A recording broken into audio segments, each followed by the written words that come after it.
Hello friends, आज मैं आपको बताऊंगा क्लास 11 की हॉर्नबिल बुक के chapter 1 the portrait of a lady की समरी। इसके राइटर हैं खुशवंत सिंह। इस चैप्टर में खुशवंत सिंह ने हमें बताया है कि उनकी ग्रैंडमदर कैसी थी और उनने अपना चाइल्डहुड उनके साथ कैसे बिताया और लास्ट में स्टोरी के एंड में उनकी डेथ कैसे होती है। तो सबसे पहले तो वो अपनी ग्रैंडमदर का एक शॉर्ट डिस्क्रिप्शन देते हैं जिसमें वो हमें बताते हैं कि उनकी ग्रैंडमदर की हाइट छोटी थी और उनकी कमर थोड़ी झुकी हुई थी। उनके फेस पे बहुत सारे रिंकल्स थे और वो इतनी बूढ़ी हो चुकी थी कि अब वो और बूढ़ी भी नहीं हो सकती थी। और उन्हें देख के हमारे ऑथर को ऐसा लगता है कि वो कभी भी सुंदर नहीं दिखती होंगी, पर फिर वो हमें ये बताते हैं कि भले वो सुंदर नहीं दिखती थी पर वो अपने हार्ट से बहुत सुंदर थी।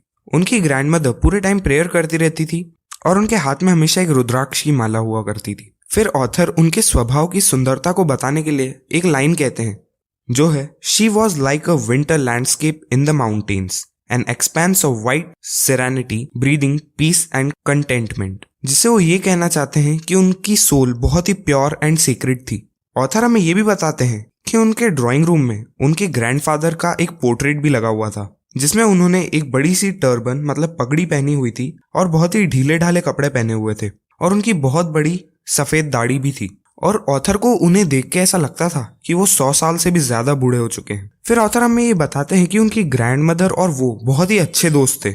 ऑथर के जो पेरेंट्स थे उन्होंने ऑथर को उनकी ग्रैंडमदर के साथ उनके विलेज में छोड़ दिया था और सेटल होने के लिए वो सिटी में शिफ्ट हो गए थे। वहां पर विलेज में रोज उनकी ग्रैंडमदर उन्हें सुबह तैयार करती थी और स्कूल लेके जाती थी। सुबह तैयार करते वक्त ग्रैंडमदर हमेशा प्रेयर्स को रिसाइट करती रहती थी और ये सोचती थी कि कभी ना कभी हमारे ऑथर उन्हें याद कर लेंगे, पर वो कभी भी उन्हें याद करने की कोशिश नहीं करते थे। बस वो उन्हें सुनते रहते थे क्योंकि उन्हें बहुत अच्छा लगता था उसे सुनना।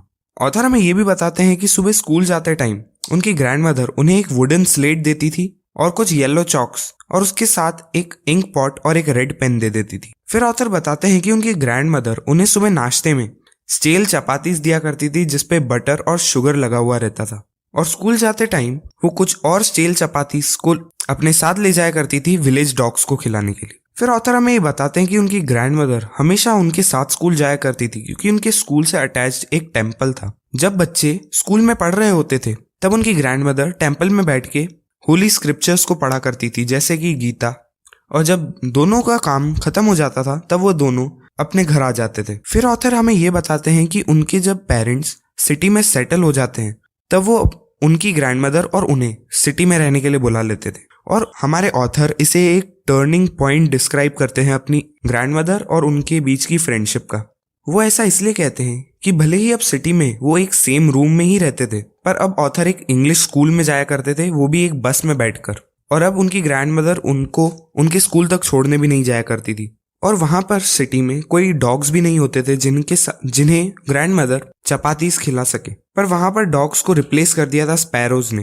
फिर जब ऑथर अपने स्कूल से वापस आते हैं तब उनकी ग्रैंडमदर जब उनसे पूछती है कि उन्हें स्कूल में क्या पढ़ाया जाता है तब ऑथर उन्हें इंग्लिश वर्ड्स और साइंस के बारे में बताते हैं जैसे law of gravity, Archimedes principal और अर्थ का गोल होना। ये बातें ग्रैंडमदर को बहुत दुखी कर देती थी क्योंकि वो इन सब चीजों को नहीं जानती थी और अब वो ऑथर को ये सब चीजें नहीं पढ़ा सकती थी।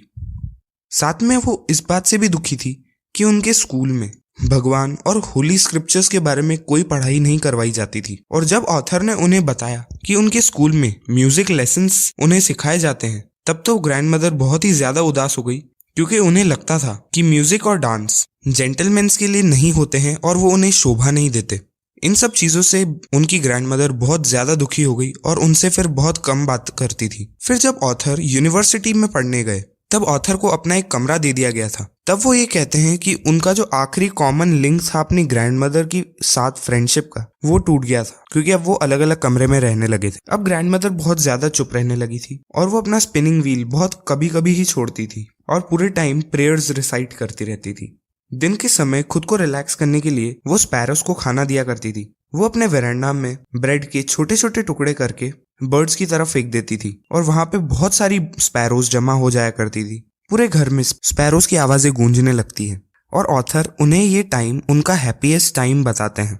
उसके बाद जब ऑथर की यूनिवर्सिटी की पढ़ाई खत्म हो जाती है और वो अपनी आगे की स्टडीज के लिए विदेश जाने की बात करते हैं तब उन्हें पक्का पता होता है कि उनकी ग्रैंडमदर बहुत उदास हो गई होंगी। वो वहाँ पे 5 साल तक पढ़ने के लिए जाते हैं और उन्हें ये भी डाउट होता है कि कहीं उनकी ग्रैंडमदर इस टाइम पीरियड में कहीं मर ना जाए, क्योंकि उनकी बहुत ज़्यादा एज हो चुकी थी अभी तक। पर जब ऑथर अपनी पढ़ाई के लिए बाहर जाने वाले होते हैं तब वो देखते हैं कि उनकी ग्रैंडमदर बिल्कुल भी उदास नहीं होती है और वो उन्हें छोड़ने के लिए रेलवे स्टेशन तक भी जाती है, पर वो उनसे कोई बात नहीं करती है। वो सिर्फ अपनी प्रेयर्स को ही रिसाइट करती रहती हैं। फिर ऑथर बताते हैं कि 5 साल बाद जब वो बाहर से पढ़ के वापस आ जाते हैं तब वो अपनी ग्रैंडमदर को अपने स्टेशन पर मिलते हैं और वो ये कहते हैं कि उनकी ग्रैंडमदर 5 साल बाद भी एक दिन भी बूढ़ी नहीं लगती है और वो अभी भी कोई बात नहीं करती हैं। वो सिर्फ अपनी प्रेयर्स ही रिसाइट करती हैं। और वो ये भी बताते हैं कि पहले जैसे ही उनके दिन का सबसे अच्छा समय वही होता था जब वो स्पैरोस को खाना खिलाया करती थी। उन्हें अपना घर बिल्कुल वैसा ही लग रहा होता है। पर उसी दिन शाम को वो बताते हैं कि उनकी ग्रैंडमदर पहली बार प्रे नहीं कर रही थी, बल्कि उन्होंने अपने नेबरहुड से कुछ वुमेन्स को बुलाया और एक पुराने ड्रम को बजाते हुए गाना शुरू कर दिया और इस तरह से उन्होंने उनका स्वागत किया।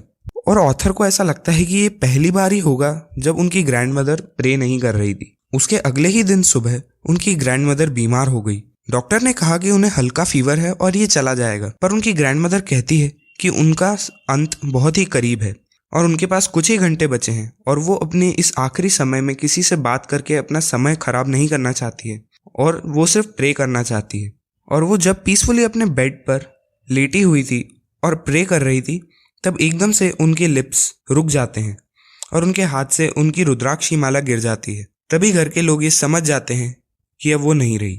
इसके बाद ऑथर उनकी फ्यूनरल का सीन डिस्क्राइब करते हैं, जिनमें वो उनकी फ्यूनरल की सारी तैयारियां कर लेते हैं और शाम को वो उनके अंतिम संस्कार के लिए उन्हें ले जाते हैं। और ये भी बताते हैं कि शाम को जब वो उनकी डेड बॉडी को वहां से ले जाने वाले थे तब हजारों स्पैरोज वहां पर आकर फ्लोर पर बैठ गई, पर वो पहली बार कोई आवाज नहीं कर रही थी। ऑथर की जो माँ होती है उन्हें ये देखकर बहुत बुरा लगता है और वो ग्रैंडमदर की तरह ही ब्रेड के छोटे छोटे पीसेस स्पैरोज को दे देती है, पर स्पैरोज उन ब्रेड की तरफ ध्यान भी नहीं देती है और चुपचाप बैठी रहती है।